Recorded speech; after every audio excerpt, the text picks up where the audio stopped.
ଖାଇ ଦିଅ ଖାଇ ଦିଅ ଖାଇ ଦିଅ।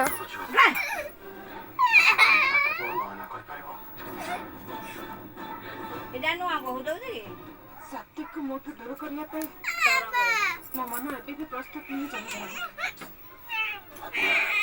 କ୍ଷୀର ଖୁଡି ପଡିବ ଇଆଡେ ରଙ୍ଗ ଠିକ। ଓ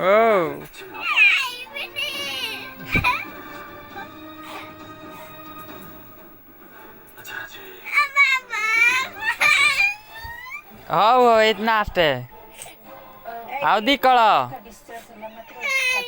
ହଁ ମୋ ମା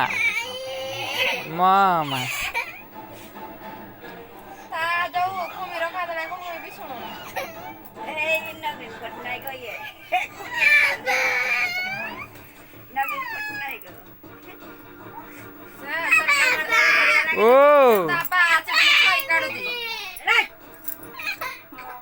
हॉस्पिटल ଯିବି ରାଧିକାକୁ ଦେଖା କରିବା ପାଇଁ କାଲି ଯାଇପାରିନଥିଲି।